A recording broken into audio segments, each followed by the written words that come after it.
How much methylene blue should you take daily for optimal anti-aging, memory, mood, and preventive health benefits? Well, the answer is nobody knows.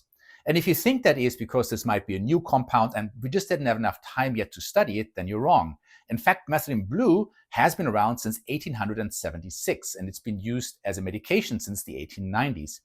And actually, until this day, it is still used in the emergency room to treat carbon monoxide poisoning and cyanide poisoning. Here, though, we give it intravenously in very high doses, around 0.5 to 4 milligrams per kilogram, which is significantly higher than the oral doses that we think we need to get these optimal results. So when Daniel and Brandon, two researchers from Healthspan, approached me and said, "Hey, we're doing a study on methylene blue in a healthy patient population. Would you like to participate in this?" I was like, well, yeah. So if you have any interest in this amazing compound, you're going to find this video very interesting, because we're going to talk about how we're going to study the benefits of methylene blue in healthy people, but also look at potential risks and side effects by running labs prior and after and really setting this up. So this discussion elaborates really what we know about methylene blue and what we want to find out. Yeah, so the first aspect is really to understand, well, why are we interested in studying methylene blue at these doses for a longer period of time in a population that is a healthy population? Because that's data that's really missing, unfortunately. It's a molecule that people got very interested in. It's a molecule that a lot of biohackers are using because it has shown that it can improve mitochondrial function. And what started out, this was invented in 1876 as a textile dye. It's like a bright blue synthetic dye, as artificial a molecule as we can think of. But interestingly, for some reason, it has a perfect fit to trigger positive results in our mitochondria. So it has a very positive function in our body. And that's probably the only compound that I know that does this, right? We think of natural compounds. We think of vitamin C or melatonin having these positive functions in our mitochondria, but not from a synthetic compound. So this was very unusual. And it was used initially again as a dye, and then it became clear that they used it to stain tissue under the microscope and saw that it had antibacterial, antimicrobial, and antifungal function. And it was used really as our first synthetic drug to treat malaria. It was a malaria drug, had some efficacy there, and then it was used, and it continues to be used until today, in the emergency room intravenously at very high doses to treat carbon monoxide poisoning and cyanide poisoning. And it is a hormetic drug, so it means at a certain or an optimal dose, it triggers a positive effect. If we take too much of it, it can also be problematic, and that's something to understand about it as well. But it's a drug, again, that helps to improve the health of our mitochondria. And there are many studies out. Why are people taking this today? Why are people guzzling methylene blue and having these blue tongues and all that? And partially it is because it's been shown to extend lifespan, at least to some extent. There was a rodent study that indicated that. It wasn't a perfect study. But it also certainly can extend the life of cells. So it can make the cells healthier. And that is because it optimizes the energy production in the cells. It's very much involved in the mitochondria of the cells. And in there, it helps to decrease the pollutants that are produced, the free radicals that are damaging. Every time we generate energy, we generate pollutants. And these pollutants ultimately can damage parts of the cell. They can damage the mitochondria, but it can certainly damage even the DNA in the cell. And the new thinking we have now of how important the health of our mitochondria is, that we believe that the mitochondrial dysfunction is really at the beginning of many diseases. And this includes diseases like cancer, for example. So until now, the thinking was, well, for some reason, we have mutations in the DNA that happen through exposure to toxins, and suddenly we get these mutations, and these mutations then trigger uncontrolled cell division. But it becomes more and more clear that it might start at the mitochondrial level, where at least these free radicals generated ultimately damage the DNA, but also that mitochondria actually are part of the cell division functions. So they are not just energy producers, they are much more than that. And I think if we can improve mitochondrial health, we can definitely improve overall health of the organism, of the person, and potentially improve longevity. And that's the whole idea of it. Now, until now, no one really knew what dose to use. There is a dose in the literature that's really for intravenous use, and that's usually 0.5 to 4 milligrams per kilogram. And that's a hefty dose, let's put it this way. Because, I mean, for me, let's say I think I'm 84. Let's say I'm 80 kilograms. I'm rounding down here. that would mean, that I could take anywhere from 20 milligrams up to 320 milligrams of methylene blue a day, which is a crazy dose that I would not use. Again, when we think of this given intravenously, it's a very different indication. We're trying to achieve different things. Someone has carbon monoxide poisoning or cyanide poisoning and ends up in the ER. We're trying to do whatever we can to save that person. We need probably larger amounts of this drug. For the purpose of the study, and then I give you the floor for this more, it's what doses are more used, at least anecdotally, and there's some literature on this in the population that are more daily doses, because we got to keep in mind methylene blue taken orally has a huge bioavailability. We're thinking somewhere between 60 and 90%, which is massive, which is very good. So I mean, it really kind of eliminates the need to give it by intravenous administration. But again, what dose do people function well at? And I have data from my clinic. I have a lot of patients using this. You guys have a lot of data. You're using this as well. And so the interesting point would be at studies between 5 and 15 milligrams, how much of it, what effect is triggered, so kind of number one, to find out what is the positive effect that we can measure in the mitochondria. We talk about decreasing these free radicals. And the other thing would be to optimize the energy production. So to make more ATP, make ATP better, have less debris in the whole process. So really, when we think of an engine here, like a old Chevy that runs on an old carburetor, right? Putting a methylene blue puts a fuel injection on there. It changes the spark plugs, changes the oil, makes the engine run smoother, makes it last longer, makes it have more power, and extends its life. And that's kind of the analogy, but also puts a catalytic converter in, so we pollute the environment less. And that's the other part of breaking down these free radicals. So, but no one really has knowledge and on these lower, I would say, or more appropriate doses that we can use possibly daily on the efficacy of it, and also potentially on the risks or side effects that would come with that. Yeah, I think it was really interesting for us to, there's a lot of literature out now about the mitochondrial benefits for Alzheimer's patients. We Sure. wanted to see, we wanted to capture some data ourselves, and we have access to diagnostic tools to measure mitochondrial output. And if we look at things through the prism of this metabolic engine, we have a bunch of parameters to measure how efficient your mitochondria are actually functioning. So there's oxidative stress, there's how much ATP is generated, how efficient the electron transport chain is in converting nutrients into ATP. We have a tool to measure that, so we can look at healthy populations and say, are we actually, is the molecule delivering on the promise of what it's actually supposed to do? And so for us, that was an interesting question to discover the answer. So we have a group of patients that we can enter into a study. Brandon and Dr. Cooney have been designing the study. Could we go over some of the parameters that we're interested in? Brandon, you can share your screen. Yeah. Sure. Let me. All right. So, can you guys see that all right? Yep. All right. So very cutely named Mito Blue.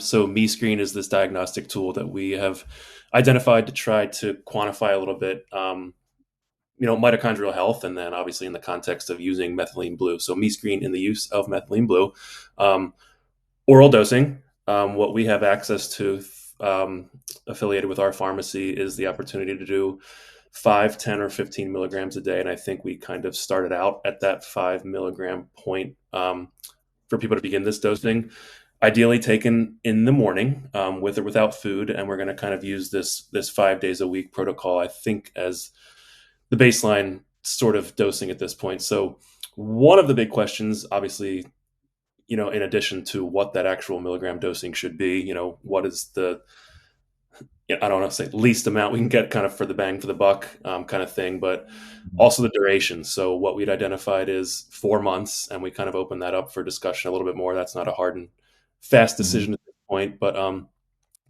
35 to 50 healthy males in the age range of 50 to 65 years old. We would want them to be methylene blue naive, meaning that they haven't taken methylene blue recently or anything else such as, urolithin A or done cryotherapy or any other kinds of things that would enhance mitochondrial function, so that we can really kind of zone in and dial to see, what dose are we using and which one is efficacious. So another aspect of that would be recording the dietary approach. So, there's, I think, or we would certainly glean differences in somebody that might be on a strict ketogenic diet, where there might be a pretty substantial upregulation of something like beta hydroxybutyrate, which would have substantial implications, I think, on some of these mitochondrial health outcomes that we would see from using this MeScreen diagnostic tool. Within the Healthspan platform, we have the ability to screen these individuals, make sure that we have all of this information kind of screened out for inclusion-exclusion criteria. We would do this MeScreen 1 at the baseline. So before they would take any methylene blue, we have a standard lab panel done within Healthspan that has the complete metabolic panel, the CBC, the white blood cells, all that fun stuff. But I think there's certainly some other markers that we might want to include in that, such as, beta hydroxybutyrate or cortisol, insulin, those kinds of things that might tell a little bit bigger story. And then a urine sample. So making sure that we're aware of what the kidney health is looking like to some degree. We would start with that 5 milligram dose. Go ahead. I have one question. So one suggestion is that I was thinking of one thing or two things we might want to consider including. One would be a heavy metal screen. And again, because methylene blue, even in the pharmaceutical grade version, will have a certain amount of heavy metals in there. And again, having this 4 months period would be interesting at the doses we're giving, because I can answer that question really for people. Because here's the controversy. Now, if you think of the industrial version they use for fish tanks, that has a lot of heavy metals in there because they don't care, right? They put that stuff in there, you put it in your fish tank, they figure you're not going to eat the fish probably, most likely, so you're good, right? But when we do the pharmaceutical version, yes, they do filter it out, but it's not complete. And it's very difficult, as far as I understand, in the production process to filter out all the heavy metals. So it would be interesting to see a baseline, and at 4 months, if we can see anything going up, right? And that's not unusual, by the way. That shouldn't discourage, I think, people from using pharmaceutical grade methylene blue, because when we think of dark chocolate, you're consuming a lot of cadmium and lead in there, and that's inherent to that plant. So it's not like we don't have it in other things that we're eating. But it would be interesting, since we're doing a prolonged exposure to this, if this builds up, right? The second lab that I'd be interested in is a G6PD. That is the glucose 6-phosphate dehydrogenase. Now, and that is something that usually you would do for much higher levels of methylene blue. And so if people have a deficiency, this is genetic. So it's an enzyme that either you have in sufficient amount or you don't. It doesn't really change throughout your lifetime, but people of a Mediterranean background have a higher incidence of a lack of this enzyme, of a low level of this enzyme. And if they get exposed to, let's say, fava beans or high levels of intravenous vitamin C, they can get problems. They can get methemoglobinemia.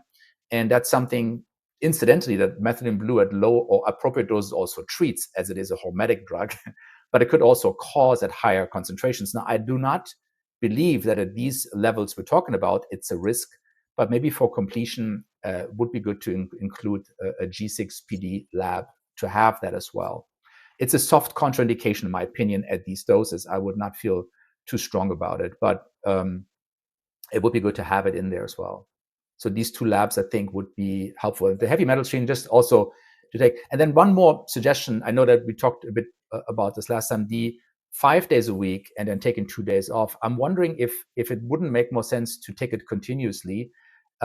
Because again, taking the 2 day off is really more of a precaution right now, since we don't have the study data. So I'm thinking it would be, in my opinion, interesting to, in this population, take it every day, because it would give us better parameters of being consistent on that dose. And when we look at studies of medications, usually we would take it consistently as well to establish a plasma level, and then see. And 1 time daily, I think, is fine. The really the terminal half-life is 24 hours. Your plasma half-life is somewhere 5 to 6 hours, but the terminal half-life is 24 hours. So once a day dosing does make sense, in my opinion. Okay, and we had also discussed, well, would there be a titration in your recommendation or your estimation, or would you also explore nitric oxide in conjunction with, or just kind of keep it just with the methylene blue? Yeah, that's not sure. Do you want to include it? We'd kick the idea around a little bit. I don't know if it's Yeah. necessary, especially when we're talking about the dose, something like 5 Yeah, milligrams a day versus. I know. I would think at that dose, it's unlikely to have a big shift there. The whole nitric oxide thing is also a bit controversial because we're saying, yeah, we're decreasing it. Some other people say, well, we want more nitric oxide. It's a bit of a discussion point that is not really clear. I think I agree with you. At these doses, I don't anticipate a lot of changes there. But I do think, again, why I think this is so valuable to study at these doses. These are doses that potentially people can take consistently. And when we think of one of the really positive effects that it has on the brain, besides it's been shown to improve memory, it's been shown to improve really cognitive function, but also mood disorders like depression, right? And when you have someone, let's say, with depressive disorder on this, and by the way, there was a fascinating new study that came out. I want to do a video about it. That SSRIs, the antidepressants we commonly use, may actually increase your risk for dementia. Right? They apparently are the opposite of neuroprotective. So now you have methylene blue that also increases serotonin. It increases dopamine. Right? It has antidepressant function, but also protects the brain. So it would be obviously a better fit. And for people taking this, at some point, let's say on a daily basis, I would think it would be great to have consistent data of having daily use of it. So at least, and again, over a 4 months period, I think that's quite substantial already to have some data to rely on. If again, it's used on a daily basis, I think that would be helpful. Can you guys double click on this MAO inhibition benefit versus the mitochondrial enhancing benefit? Like, how are we trying to, in this study, delineate those benefits? It's pretty foundational to what we're doing, but like, just what is the me screen actually trying to capture? Let's see. So I can share. I don't know if you guys can see this next slide here. Yeah. I think we've kind of zeroed in a little bit. There's I think 15 or 16 different outcomes that are part of me screen, but to kind of zero in on the ones that I think would be the most applicable and probably the ones that would see the most profound, I guess, outcomes for in a period of, at 5 milligrams over 3-4 months, wherever we kind of land on, would be these 4 that I've kind of extrapolated here from the me screen. So the reactive oxygen species production being one. Mm-hmm. So if they're stressed, they produce more. Kind of makes sense. The baseline mitochondrial network dynamics. So what they're measuring there is the stability of the mitochondria network when it's at rest. So not under that kind of duress or stress state. Baseline respiration, how much energy your mitochondria produce when you are at that resting state. And that will be kind of your baseline. So that'll be a really cool thing to see after that 4-month period of taking the 5 milligram dose. And then, of course, the efficiency of the mitochondria. So what kind of energy your mitochondria are losing when they are not active or when they are not under stress. So it's like that background loss kind of energy thing that's going on there. Dr. Kuhn, can you just briefly just describe to anyone who's listening the whatever controversy there is about like the cognitive enhancing effects that would be independent of the mitochondrial enhancing benefits of taking methylene blue? Right. So, I mean, the 2 effects that methylene blue really has is one, as we talked about, is energy optimization, right? It really helps with ATP production ultimately. At the same time, cleaning up the mess that's produced as we make energy. And when we make energy, we produce pollutants that need to be broken down or they cause problems. And as we get older, we make more pollutants, we make less energy.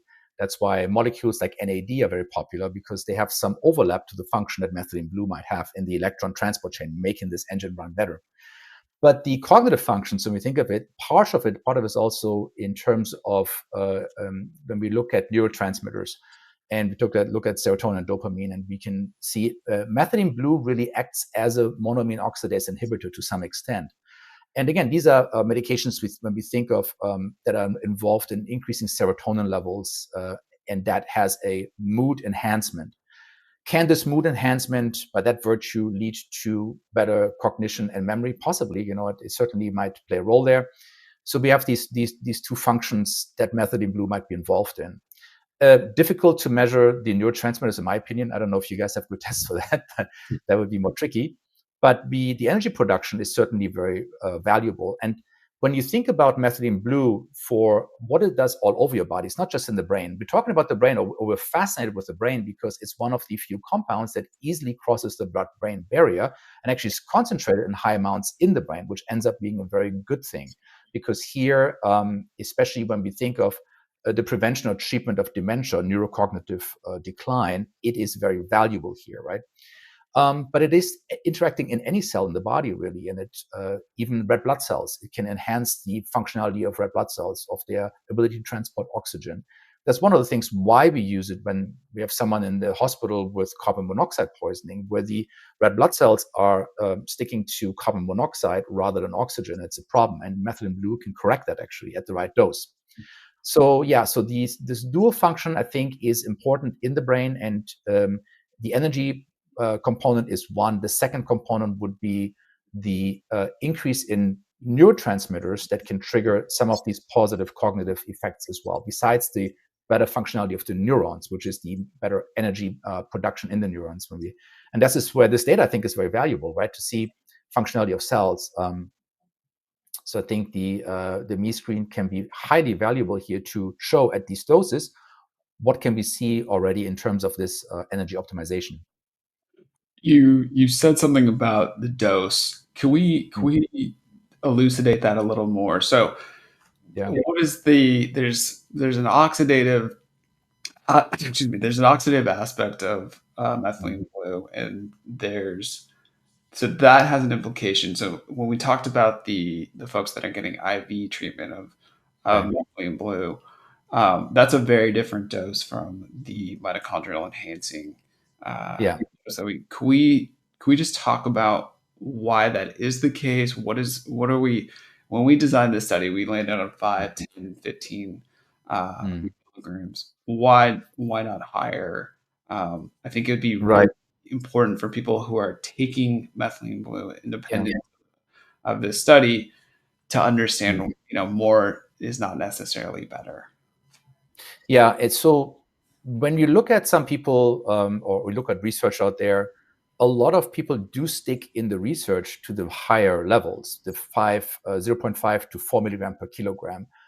And again, you may have some improved efficacy, but it's with any drug, you may be having just the same or close to the same results with a lower dose. And we just don't know where that is because this has never been documented. And that's so, I think, unique to this study now, that to really find out at those lower doses that are better tolerated. Now, methylene blue at higher doses may have some problems as well. I mean, it is a vasopressor, so you can increase blood pressure, heart rate for one. Sleep disturbances, because, and that's something that, Daniel, you've noticed, right? Even at 10 milligrams, I think was a lot for you, right? It's not so much sleep disturbances. So actually, my sleep is fine, and I think you should talk about. I actually have been sleeping better for a reason that you can. We've talked about it in the past. It's the stimulatory effects for me. It was like really supercharged. It was a little too much for me. So, but sleep was fine. Sleep was actually okay. So we have some studies when we think of indications of methylene blue that people use where you really actually treat an underlying disease. We think of dementia. That's where we have some preliminary studies. And it's been shown, a lot of papers talk about somewhere on the range of 15 milligrams, which is the upper of what we're interested in this study. And that seems to be well tolerated. Now, when you go higher, there's especially when you take it orally, there are some risks as well for the gut microbiome. So when we remember, methylene blue is a mild antibiotic, antifungal, antiviral, but also means that given, yes, it has between 50 and 90% oral absorption, but some of it will go through the digestive tract. And in the digestive tract, you have bacteria, and we need them. We need the good balance of these bacteria. And if some of them are selectively destroyed by an antibiotic, we know that we get some GI issues that are not very good for us, right?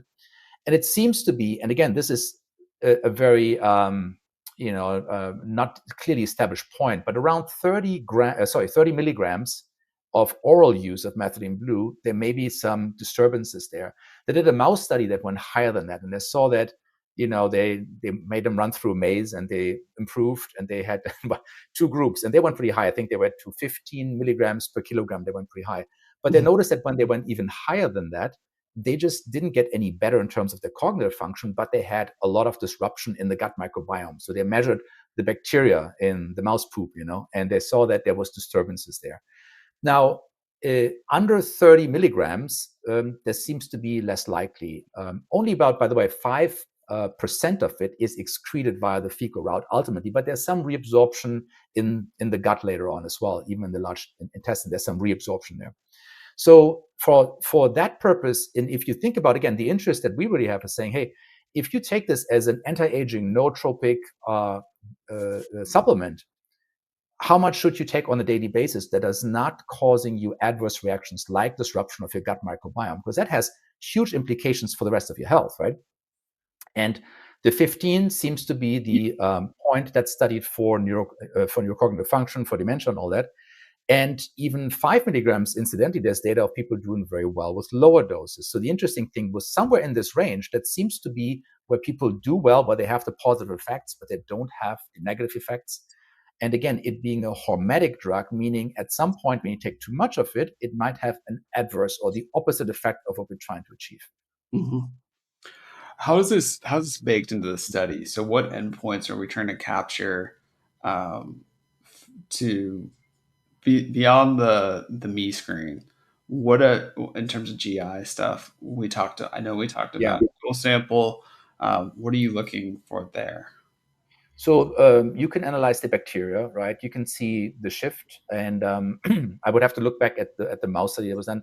In humans, it's a bit different. We have a bit of a different microbiome, but just to see, are there changes in the microbiome? And there should not be. I mean, we can, if everything is stable in terms of the bacterial count that they do, then we would assume that there's been no change in the gut microbiome. If there's significant changes, you can usually see it in the stool sample at the end of the study, right? And again, that's something where I think there's maybe value in having daily dosing, because if that's one of the endpoints we're looking at. So for this study, I mean, one is efficacy, like what's the minimum dose you need to have good efficacy?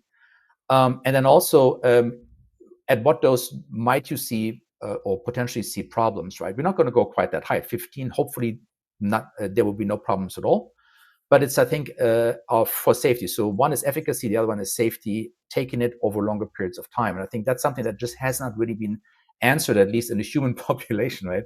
And all the data we have, it's always interesting. People say, well, where are the big studies from the pharma industry? I can tell you, guess how many big pharmaceutical companies are doing large-scale $1 million studies right now on the efficacy of methylene blue? I can tell you the exact number of that. That's zero. There's no interest in that, right? But it is valuable data, and more people are using it. I think I have great observational data from my clinic. I have been on this, by the way, for close to 2 years now, right?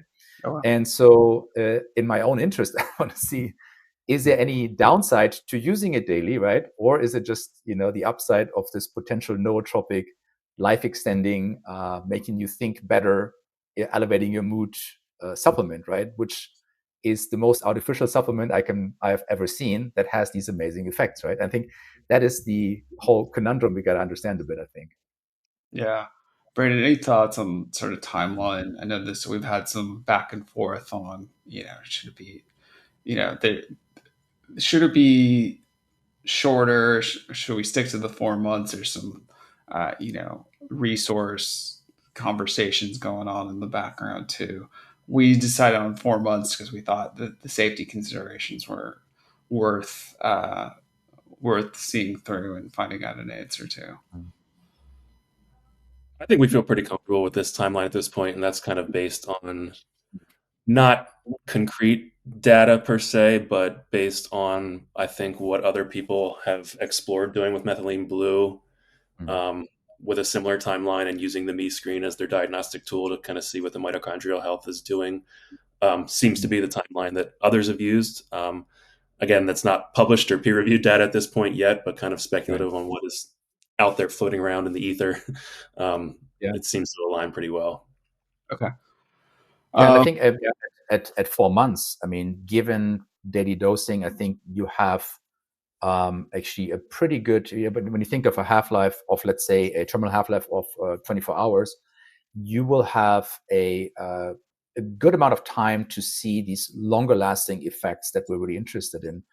And again, this is something that I have not seen in the literature. That's why I'm quite excited about the way you guys designed this, because I think that's really great. I think this makes a lot of sense. And the 4 months is part of the exciting part of it. And then doing the screen initially and at the end of that will give a good amount of data. I think it's just important to capture all of it. That's what we're Yeah, trying Dr. to get.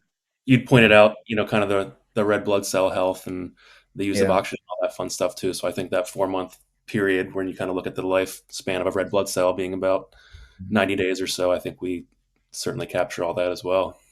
Yeah. We talk about what else we're capturing in terms of what unknowns are we trying to discover an answer to. Let's talk about just endpoints. I know we have a list of biomarkers. Let's go through the biomarkers for a second. All right. Let's go through the thought process here. We have our question mark panel too. This is kind of like, I think these are interesting question marks, but we can go over just like a core complete metabolic panel. What's interesting there? What would we theoretically think we'd have some movement on? And then we can look on the add-on panels. What is, Dr. Cooney and Brandon, what was your thought process when we put together this list? So when starting out, glucose, hemoglobin A1C, very important, of course, is proper glucose uptake management. One of the issues we have, of course, is, we have more and more people with impaired glucose tolerance. Hemoglobin A1C and glucose are parameters of our glucose metabolism, right? To see if there's any impaired glucose uptake. And that's probably good to see before and after, just to see if there's a shift. We don't anticipate too much unless you have a weight change or dietary change. I don't see Methylene Blue impacting that tremendously, but it's good from a safety perspective to see, do we have a negative shift here? Because these are certainly very important health parameters. Then, of course, your cholesterol with breakdowns. You have a lipid panel, your total cholesterol, the LDL, VLDL, HDL, triglycerides. And this is, of course, important to check. It can have to do with liver function. We know that there can be sometimes shifts in your lipid panel depending on liver impact on certain drugs or supplements, as Methylene Blue is to some extent liver metabolized. It's not a lot, but it is. Again, at these doses, we don't anticipate anything, but from a safety perspective, it's good to have these parameters to see if we see a shift there, right? C-reactive proteins, so inflammatory markers, and your white blood cells, are there any negative impacts? Now, I've talked about this previously, and I've done some research on this. If anything, it looks like it's supportive of these cells as well. And when we think of, any cell that that we think of can benefit from the activity of Methylene Blue might improve its function, right? And that's true for the immune system as well. But it's good to check, because if you think, whenever you take a supplement, you want to make sure, is there any breakdown product that's accumulating, anything that can be detrimental to our health long term, and that a lot of times manifests in some breakdown product, that is negatively impacting liver function, right? It's causing some issues there, or it is directly impacting the health of some cells. And this, just to be ruling that out, having these labs, I think, is very beneficial. And then going through further here, your protein albumin, the GFR, so the glomerular filtration rate, kidney function, very important, of course. BUN creatinine, it is excreted mostly through the kidney, 35% unchanged. That's why the P will be blue or green. And then you have another, I forgot, like 40% or so, that is breakdown products that is also kidney excreted. And it's, I'm trying to remember now what it was. There were a couple of breakdown products, this azure blue, and another one that actually is kidney excreted. And again, if you have impaired kidney function, that might be an issue, because that means this elimination of the supplement is slowed down. So it's good to check that. It should not impact kidney function negatively, but if someone has slow kidney function, that could be an issue for them, obviously. Keeping going, again, ALK-phos, we're going to be talking about here again, BUN creatinine, kidney, then hemoglobin hematocrit, just making sure we don't have any shift in blood cell production, mean corpuscular volume, so MCV, all these parameters. So it's basically we have a complete metabolic panel and a complete blood count, making sure we don't see any negative shifts here. We're making sure that we don't have any negative impact on liver function, kidney function there, right? And then again, the couple that I would add on, if possible, is the G6PD, although I don't feel strongly about that one, but definitely one for an endpoint that might be interesting, and I don't see it on yet, that would be the heavy metal screen. And the heavy metals would be interesting because we, again, we'll have a supplement that will contain some heavy metals. And even if it is, again, the pharmaceutical grade version, it's not perfect, that process. There will be some left in there. And again, given at this dose over this time, I don't anticipate this being a lot, but it's great to have the data to show that it's a lot. I think that would be very helpful, right? Yeah. And this is my concern, by the way, too, when people are taking on the order of 80, 90, 100 milligrams a day. Yes, it is a pharmaceutical grade, hopefully, that they're using, but there will be, of course, a significantly higher amount of heavy metals ultimately that they're absorbing, right? So there I'm concerned. The 5 to 50 milligrams, I feel very comfortable with, but here we can have hard data if there was any issue with that, right? Yeah. And then the fasting insulin, just again, if we think of what parameters do we have for metabolic health, we have a fasting insulin, hemoglobin A1C are excellent data to see how good our glucose metabolism is and if there's any changes in that period of time, since we do it in the beginning and at the end of the study. So as a beginning intake, blood tests, and then end of the study after it's completed. I think that will give a very good idea if there's any shift in any of these parameters. Excellent. We talked a little bit about like total T. So this is a population of 50 to 65-year-olds. Yeah. Why is that interesting? You know, that the hormonal system is very different from, it's not a very proximal biomarker for mitochondrial health. But I think if you have the perspective of a healthy metabolic engine promoting healthy tissue, the hormone production, why would total testosterone be interesting? So I think it's interesting. So there was a study, by the way, showing, and this was methylene blue used in a mouse population after they got a chemotherapy drug called cisplatin. And this drug impairs testicular function. It decreases spermatogenesis and testosterone production massively, right? Now, when they gave methylene blue concurrently, they showed that spermatogenesis and testosterone boosted up significantly. That means that the testicular tissue was able to fulfill its function better despite this toxin being there. And this makes sort of sense when we think about the antioxidant effect of methylene blue, of it reducing the free radicals that are floating around, being damaging. And when we give certain drugs, we have a lot of these free radicals that are produced and they can be very damaging. The drug itself can be damaging. And methylene blue seems to mitigate that. So at least whenever you look at methylene blue and testosterone, that comes up right away. Because I tried to find other data and I didn't see a whole lot. Mm-hmm. But again, methylene blue gets in every cell in our body pretty much. And as we're aging, one of the concerns we have is decreased hormone production. And partially that is, and it always comes back to our engine in our cells not producing sufficient energy, producing too much junk that we don't want, and decreasing the ability of the cell to function. Because this energy production is not just used in the muscles. When you go to the gym, you need your ATP. People take your creatine to increase their ATP production. But it's really in every cell, for every cellular process, when we make proteins, when we synthesize hormones, we need ATP. As methylene blue optimizes that and improves the health of the cell, it is feasible that it also impacts spermatogenesis and testosterone production. So total T will be interesting to see. Do we see any improvement there?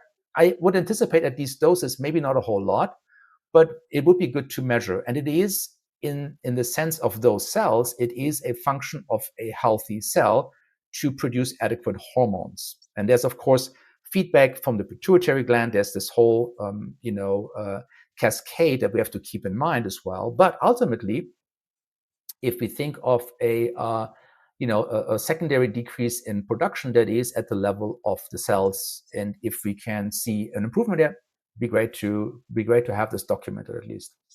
Yeah. So the study's endpoint is not testosterone for the sake of testosterone. It would be, we're looking at just to the extent that mitochondrial function supports normal tissue function, right? So we encountered methylene blue through the research of Dr. Francisco Lima, who Yep. was studying in Alzheimer's patients, right? So he looks at Yep. Alzheimer's as a function of mitochondrial dysfunction. So the neuron loses its capacity to metabolize glucose for energy, and the neuron dies. Mhm. If you look at a whole host of age-related chronic diseases, we see mitochondrial dysfunction as being a very root cause. If you look at cancer, you see cancer cells relying on glycolytic pathways to kind of take over the metabolic machinery of a cell. Mhm. At heart disease, cardiovascular disease, there's a metabolic component to it. We see these kind of like checkpoints that aren't really working that well. So really, we're just looking at how well is the tissue actually functioning, and testosterone would be one output. Now it's in our kind of Right. question mark uh, column here. So Mhm. we're still trying to figure out what Right. biomarkers we're actually going to land on. But I just wanted to elucidate what the thought Mhm. process was there. Is there anything Yeah. else here that tells a larger story of why these biomarkers would be interesting? Well, I mean, again, all of them, when it comes back to is proper cellular function, mitochondrial function. So I think all of them, yeah, we can be interested in, but for the purpose of a study at the doses we're talking about, we will probably not have massive influence one way or another on some of these markers. Sure. Now, when you look at some of the cytokines here, the TNF alpha and IL-6, sure. I mean, again, when you think of inflammatory components, I think that's probably important to check. Inflammation in general is one of the things that we are at least hypothesizing methylene blue will decrease, right? Because when you think of inflammation, again, starting at the mitochondrial level, is having too much free radicals, having too much of this stuff that cannot be broken down, and you have some inflammatory processes triggered. And measuring that, I think, has value here, because we are hoping to see overall an anti-inflammatory effect of methylene blue on the body, because that's really what we're hoping it does, right? And that's what we're hoping we can show even at the levels we're talking about, right? Yeah, I think makes that's so. I think it's valid. Now, what's the question? We can always extend this. Is it? The question is the budget of the study. That's Ultimately, right. That's a right. lot of people don't understand that either. I mean, if we had unlimited funds, oh man, we would, do a lot. But I think the answers ultimately are that we're trying to find is like, what dose is needed to get the efficacy we're looking for, right? And then some of these endpoints might actually be in terms of a questionnaire saying how did you feel energy-wise, mood, and all these things, and those are valuable endpoints. They're not as hard, of course, as a lab test is, but it's important to see, what you get out of it. And that's why I also we talked last time about a DEXA scan, right, to see our composition of fat versus muscle. And again, if it's a population that's not changing anything from previously, let's say they work out, are there changes? Can we foresee that if you have better energy production? Potentially you could build more muscle, you can virtually, and you might have a higher metabolic basal metabolic rate, you might burn more fat, you might have lower fat, higher muscle mass, which we would hope to see, of course. Difficult to control in the population over 4 months. There can be a lot of changes in this population, and given 30 to 50 participants, I think that might be something for another study where you have people that would have also a specific regimen of resistance training versus a placebo group. That'd be more interesting. But having it here, incidentally, to seeing do we see a shift in that anyway in this population would still be interesting if the funds are there. And that's something that I, don't know how deep the pockets are. Yeah, you see my face, I'm looking between the sofa cushions right now. Yeah. That's right. So, I mean, for the listeners, so methylene blue has had like taken a lot of space in the discourse. So for us, for Healthspan to prescribe it, we really want to know, Yeah. like, is it delivering on the core value Right. proposition of it, which is to say, we know that there's this cognitive enhancing effect of it, but are we really seeing enhancement of mitochondrial function? And there's some data on that, certainly, particularly with people with mitochondrial dysfunction, so those Alzheimer's patients. Mhm.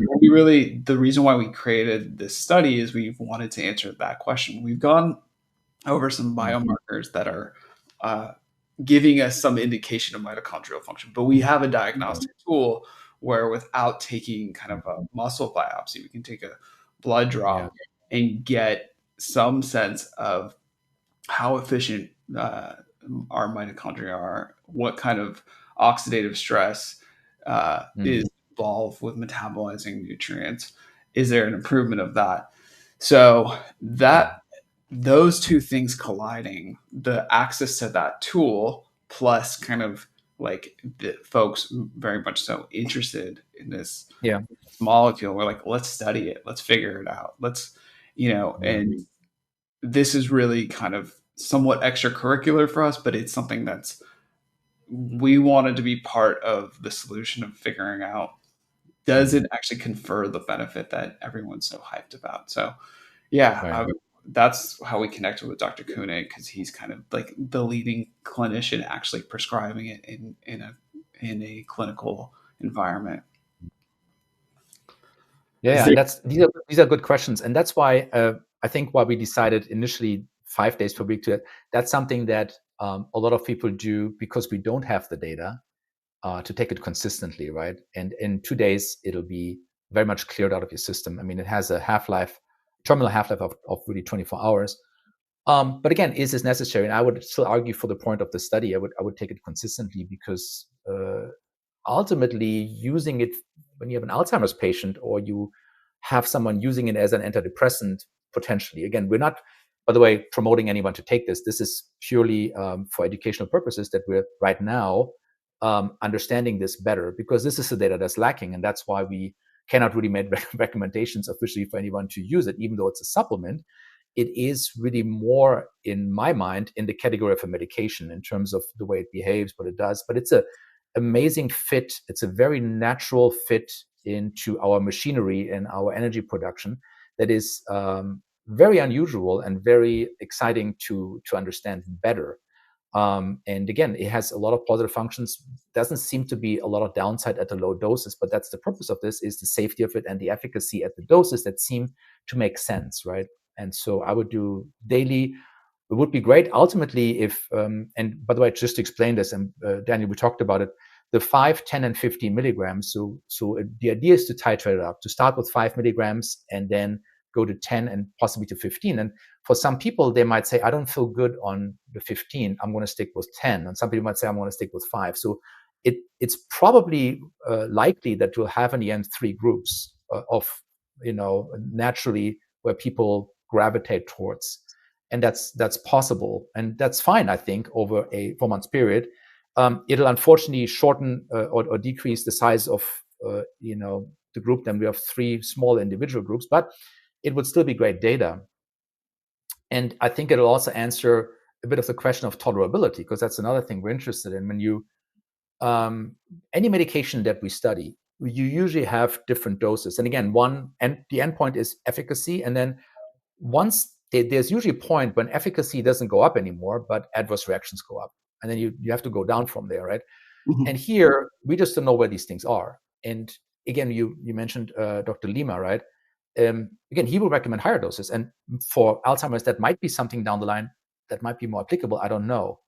But it might also be that 15 to 17, I've seen a lot in the literature that seems to work well. And again, staying under the dose that disrupts the gut microbiome, that might cause issues with blood pressure, heart rate that go too hard, because there are some issues that can happen in terms of it being a vasopressor there. Having this safe level that has the best efficacy with the least amount of potential issues, I think that's really worth looking at. And that's what this design really will shine a lot of light on. I think this is very valuable. Braden, is there any other questions that we're trying to answer through the study that you want to bring up, or do you think we've accounted for everything?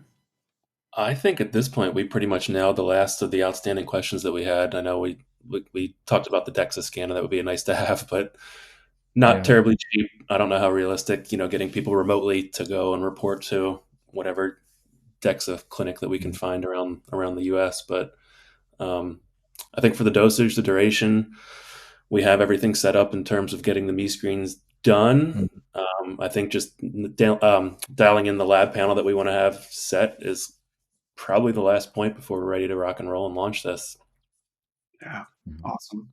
Any closing thoughts, everyone?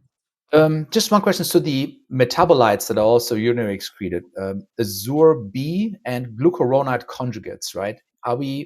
I tried to look this up. I know that Azure B also is a bluish compound that, again, most likely gets completely excreted. What would be interesting to see in the blood sample, I don't know if we can easily do that. Can we measure the amount of methylene blue and breakdown products we see in the blood sample, which I think might be difficult to do?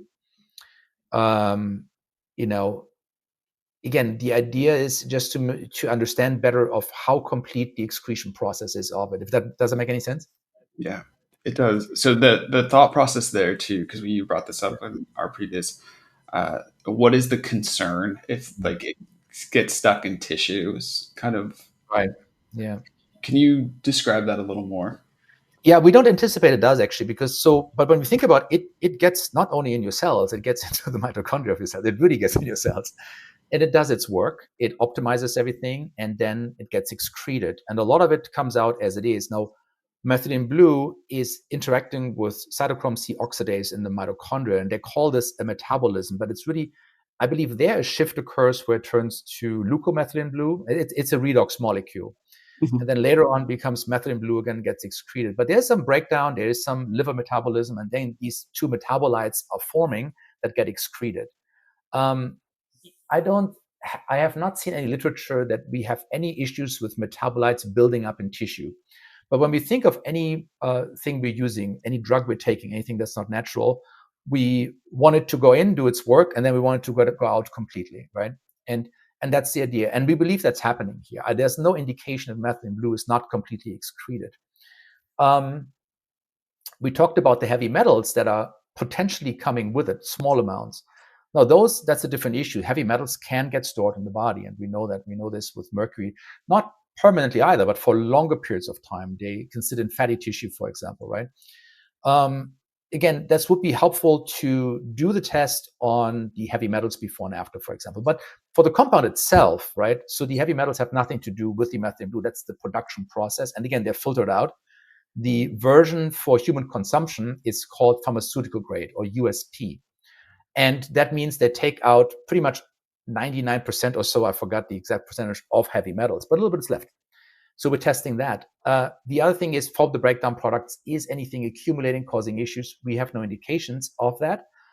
But that would be great, at least if we can look at it in the blood sample. In a tissue sample would be fantastic. I think that's difficult to do. You'd have to do a biopsy for that, which is, I think, losing some of the volunteers to do that. I've done a muscle biopsy once, and it was horrible. So, I mean, you have to have very motivated study subjects that let you poke a huge needle in there and take out a bit of your tissue. So I don't know. Fat accumulation may be easier, a fat biopsy, but don't know. I mean, I think it goes a bit beyond of what we can expect from this population.